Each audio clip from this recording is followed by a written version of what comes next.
Bienvenidos a Cicatrices con Vos, un espacio seguro para sanar, donde el pasado se convierte en un propósito.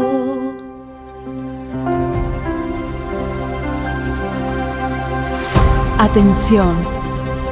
Ha llegado el momento que esperabas. Cicatrices con Vos. Cicatrices con Vos. Presenta su siguiente episodio. Bienvenidos a Cicatrices con Vos. Este es un espacio donde las heridas que duelen también sanan. Hoy nos acompaña la escritora del libro Alma Inquebrantable, Diana García Rodríguez. Diana, bienvenida. Muchas gracias por el espacio, gracias buenas tardes a todos los que están ahí, oyentes. Gracias por tenerme aquí en su estudio. Diana, háblanos de ti. ¿Quién es Diana? Bueno, Diana es madre, hermana, esposa, hija. Tengo 4 hijos. Soy escritora, ama de casa, empresaria. Y Diana nació en Guatemala, criada en México la adolescencia y parte de la adolescencia y la juventud en Estados Unidos. Entonces soy una mujer y, como te digo, soy hermana y tengo muchos roles, todos los roles. Todo. Claro.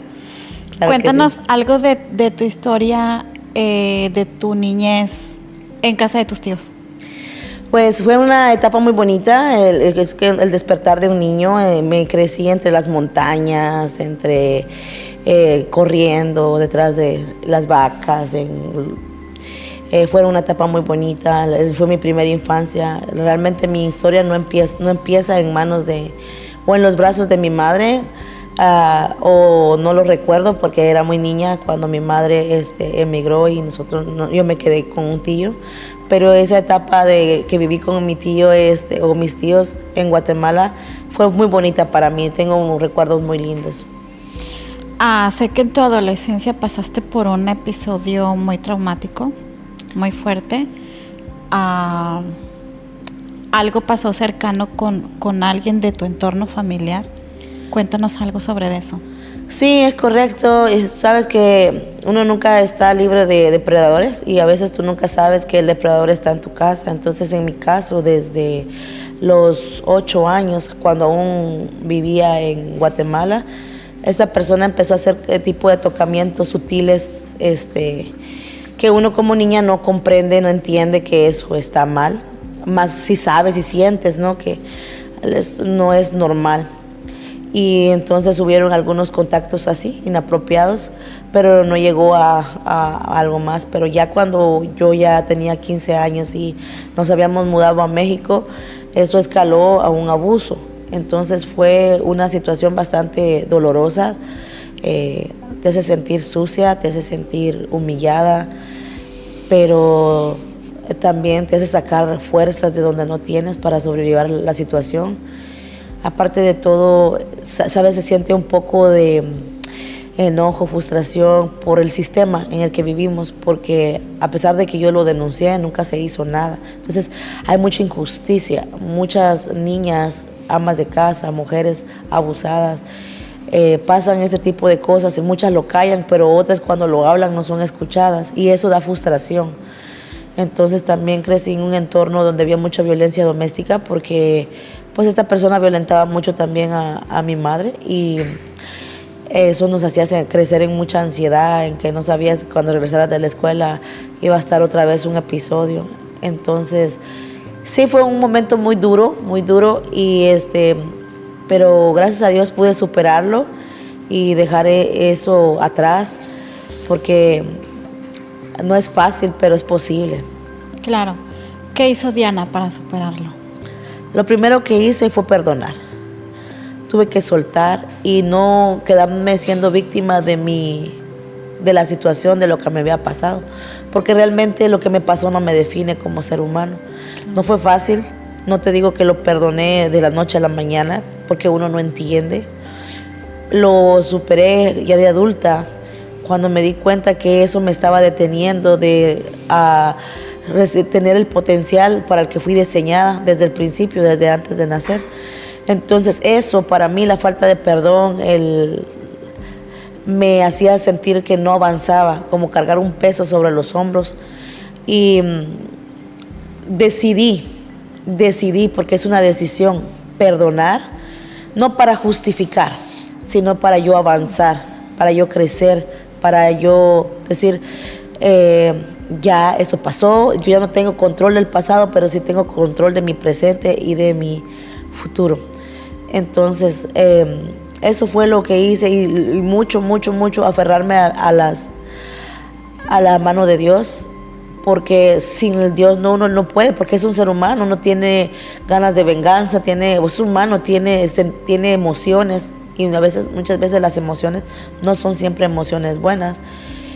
Y al darme cuenta, como te vuelvo y te repito, de que eso estaba deteniendo el potencial que como ser humano yo tenía, decidí soltar. Aparte también me puse a tratar de entender por qué esa persona hizo lo que hizo. Obviamente no hay justificación, pero es como una forma de terapia de saber que es un ser humano, y ese ser humano también comete errores. Jamás ningún ser humano en esta historia hemos estado sin cometer un error. O sea, en la vida no siempre todos somos buenos, muy buenos, ni todos somos malos, muy malos. Entonces, más que nada lo hice por salud mental, por mi salud espiritual y para poder seguir creciendo. En tu libro leí un episodio acerca donde tú te quedas sola con tus hermanas y llegas a Laredo y conoces a tu padre. Sí, fíjate, fueron 2 eventos bastante que marcan mi historia, porque a la edad de 15 años me quedo siendo prácticamente la mamá y papá de mis hermanitas, porque en esa ocasión era, pues, ¿quién más lo iba a hacer, no? Mi mamá tomó la decisión de venirse a Estados Unidos y emigrar para darnos a nosotros la provisión, lo que estaba faltando en México. Y pues me quedo a cargo de ellas. En ese momento no dimensioné mucho, dije, pues está bien, vete, yo me encargo de ellas. Y ya de adulta es que tú te das cuenta, ¿cómo pude hacer eso, no? ¿Cómo pude quedarme con esa carga? Porque no es fácil. Era encargarme de la escuela, de las niñas, de su ropa, de que sus cosas estuvieran listas, de ir a sus juntas, de yo tener que estudiar. En ocasiones tuve que trabajar también, cuando recién mi mamá se vino, porque pues todavía no le estaba yendo bien. O sea, no es fácil al principio. Pero al yo quedarme allí, luego pasó otro evento, hubo un huracán en México y también aquí en parte de Estados Unidos, que destruyó nuestra casa. Y ahí fue donde tomamos la decisión a quedarnos sin casa, sin familia, sin nada, de mi mamá mandarnos a traer a Estados Unidos.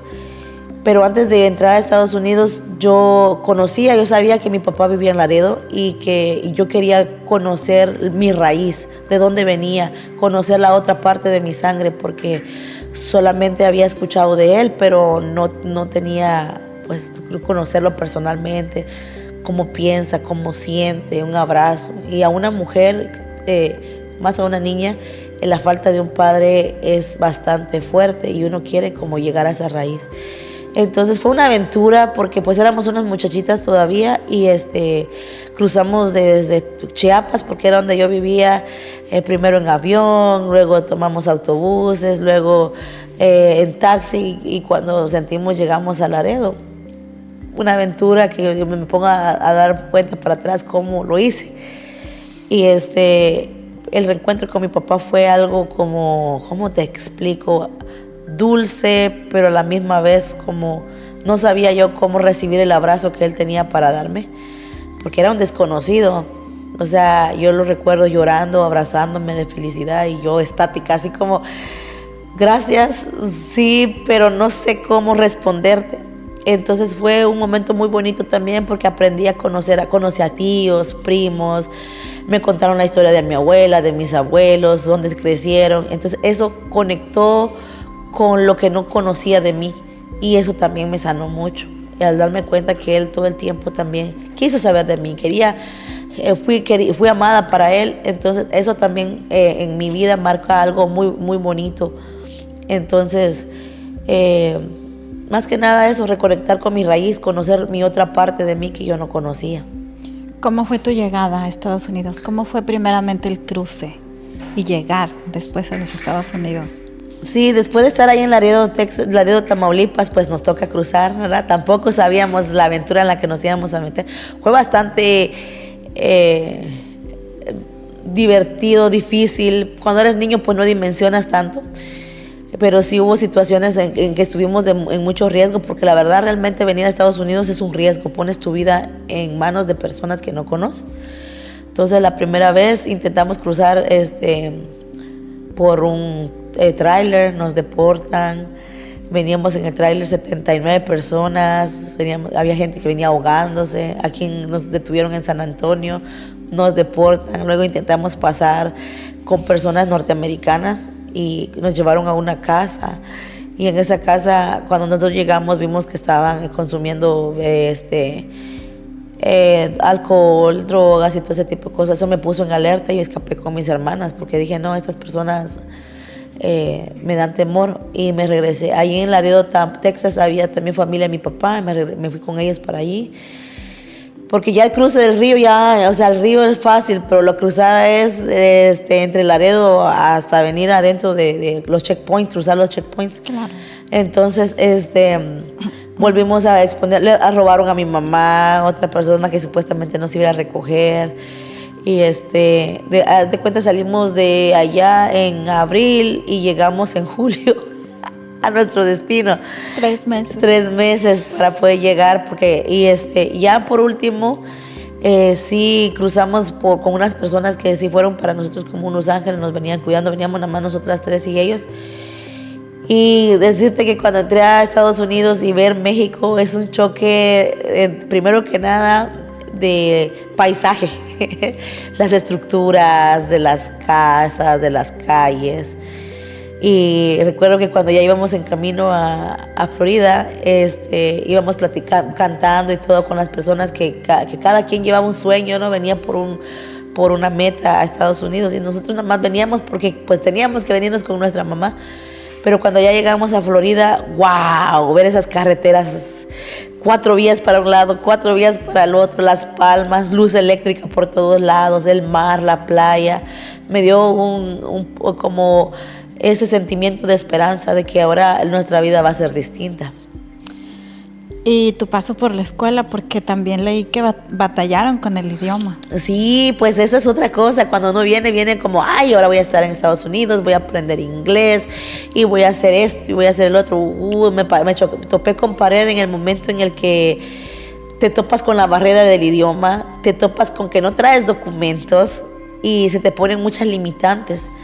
Entonces, te cuento un poquito la anécdota de que cuando llegamos a la escuela nosotros no sabíamos que aquí no habían tienditas dentro de la escuela.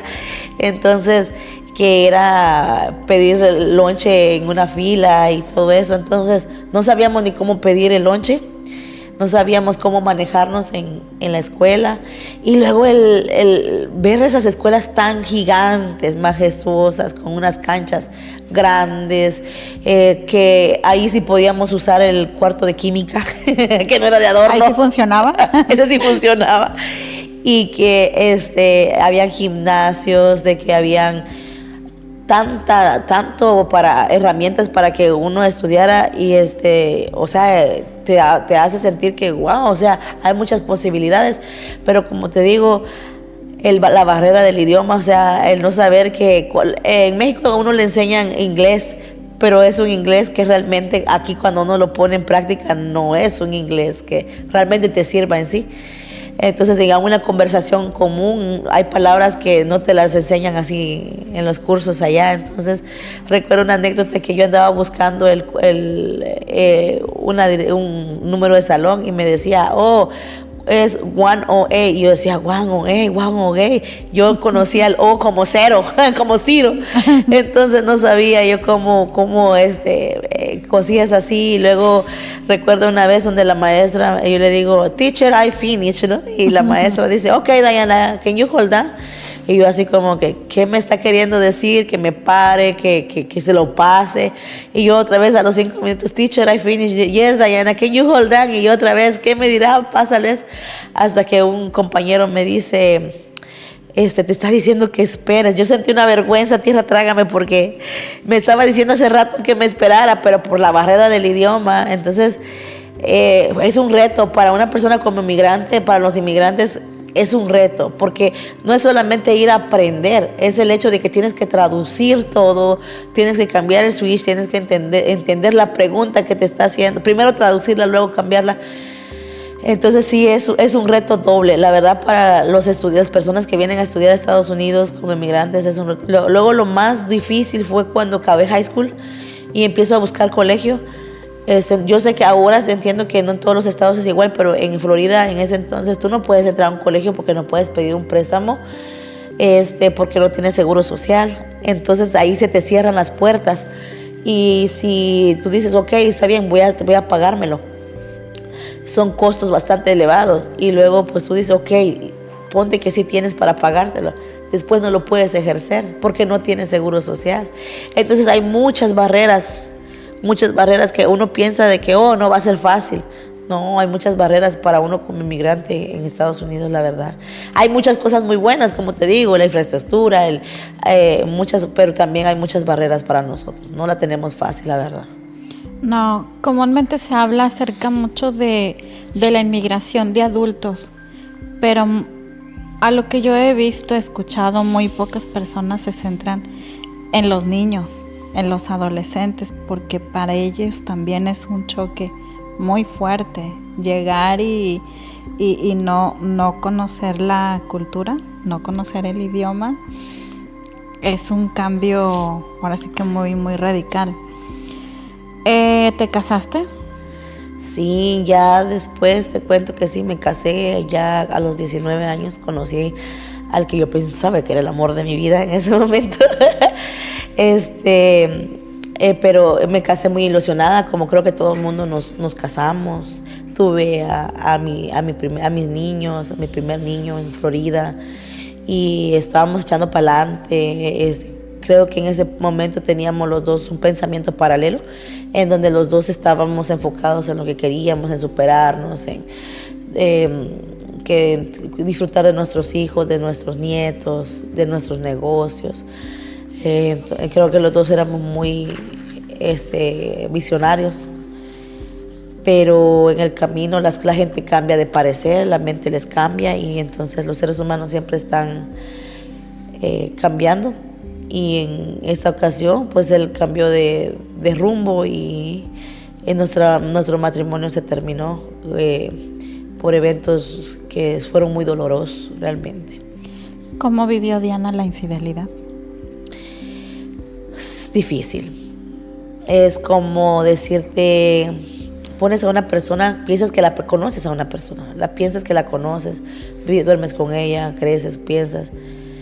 Y cuando llega a eso es un dolor muy fuerte, pero es un dolor que no solamente es emocional, es un dolor muy también físico. Te duele el corazón, el cuerpo, empiezas a entrar en no aceptación, empiezas a entrar en etapas donde empiezas a culpar de ti mismo, a justificar, y si hubiera hecho esto, o sea, entras en tiempos de ira, en tiempos de subes y bajas, donde tú dices, tuve que haber hecho algo mejor, y luego, no, pero él tuvo que haber hecho algo mejor.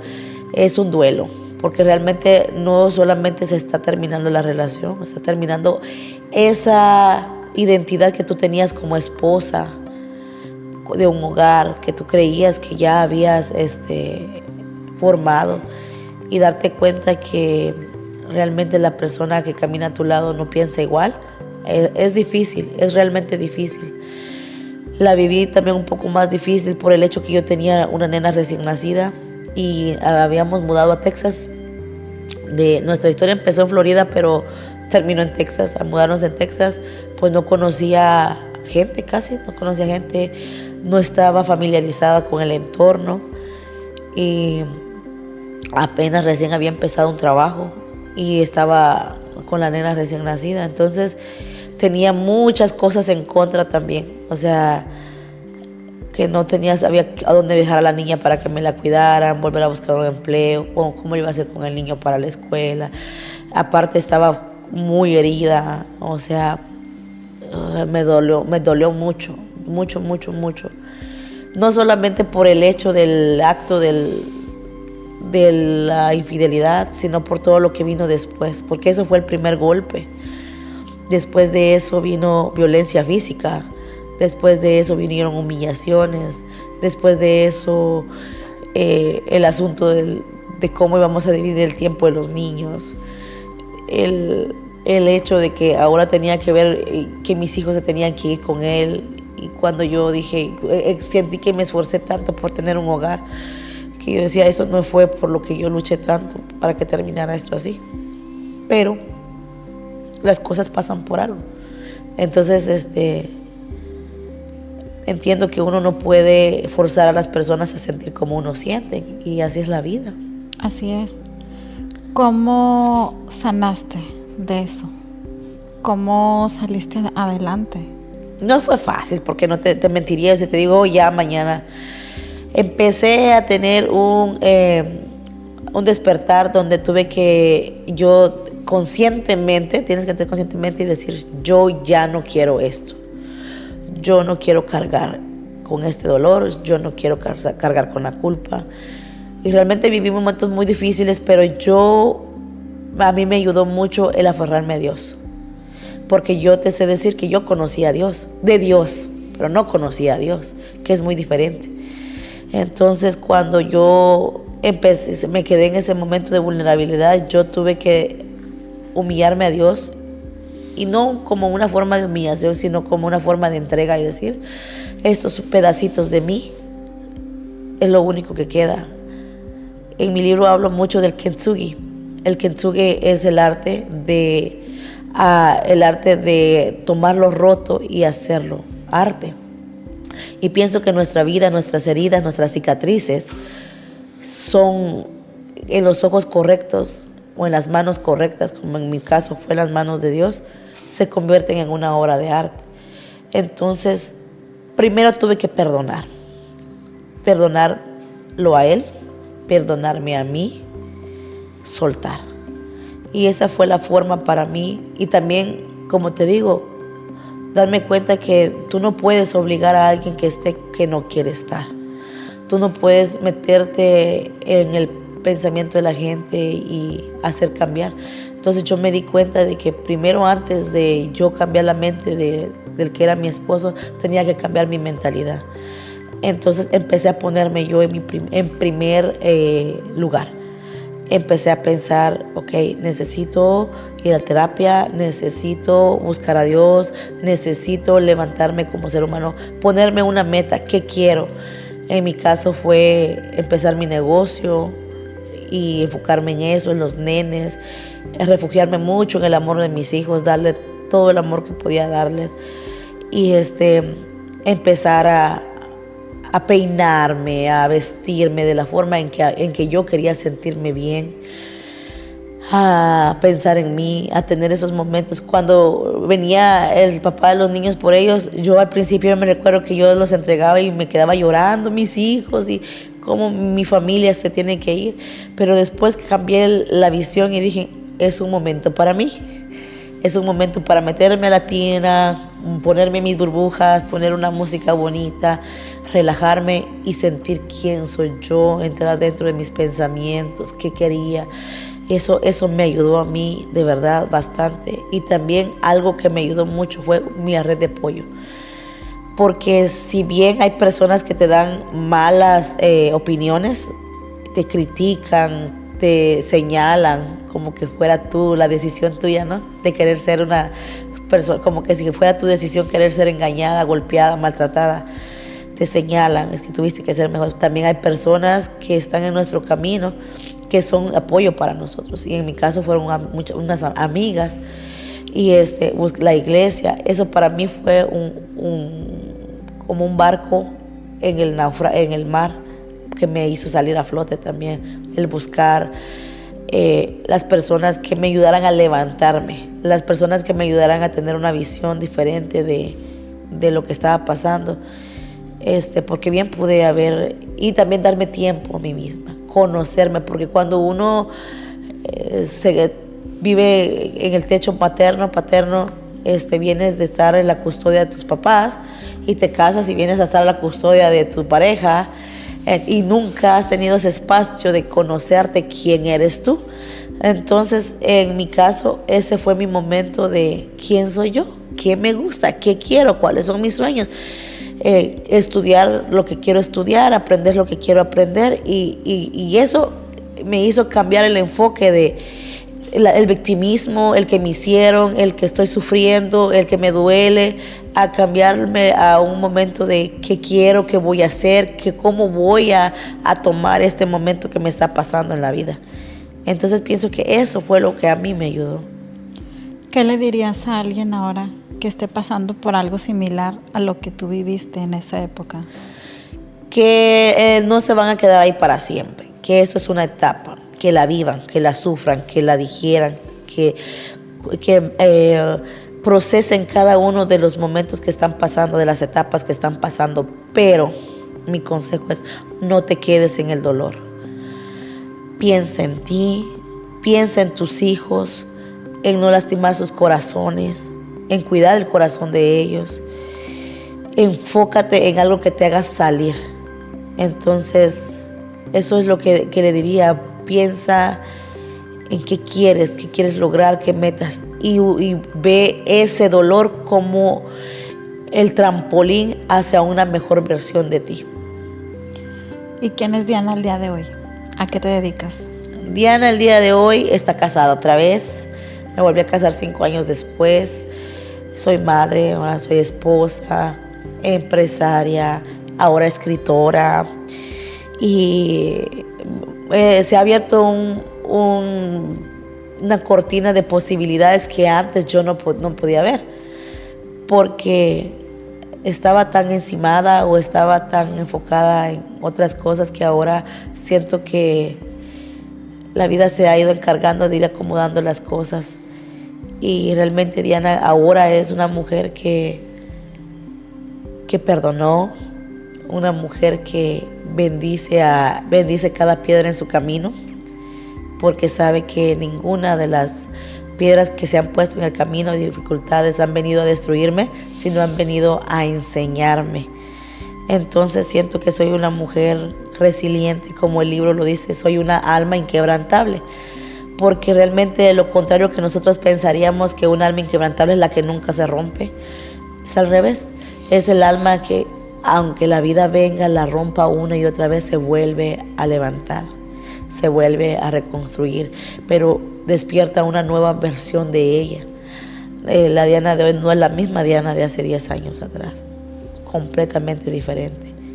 Y también deseo decirte aquí rapidito, escribir fue una terapia muy grande para mí, porque empiezas a ver tu historia desde el espectador, no desde la víctima. Y te das cuenta que tenías que haber pasado por todo lo que pasaste para poder ser lo que eres hoy. Cuéntanos dónde te pueden encontrar. Puedes encontrarme en mis redes sociales. Estoy en Facebook como Diana García Rodríguez, Instagram Diana García Rodríguez. También estoy en Instagram, tengo una plataforma, Remiendo al Corazón, donde pongo quotes, mensajes, y estoy hablando más de temas de mis libros. Y también en TikTok me pueden encontrar como Diana García Rodríguez. A veces tengo allí pequeños podcasts, momentos en vivo para platicar con los seguidores. ¿Dónde pueden encontrar tu libro? Mi libro en este momento está disponible en las plataformas de Amazon. Ahí pueden encontrarlo. Tengo 2 libros, o pueden encontrar cualquiera de los 2 ahí. Alma Inquebrantable y Remiendo al Corazón. Sí, correcto. Remiendo al Corazón. Pues muchas gracias, Diana, por haber estado aquí con nosotros. Agradezco mucho el tiempo a este espacio y esperamos que esta historia sea de ayuda. Esperamos que no solamente quede aquí, sino que sirva para reflexionar. Este es tu espacio de Cicatrices con Voz. Muchas gracias y los esperamos para la siguiente.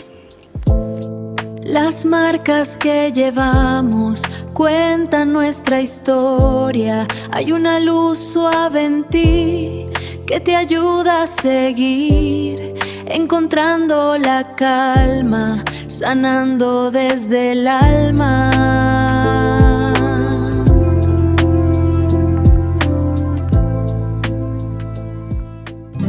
Muchas gracias por acompañarnos en este episodio de Cicatrices con Voz. Esperamos que las historias compartidas te inspiren a seguir adelante en tu propio camino.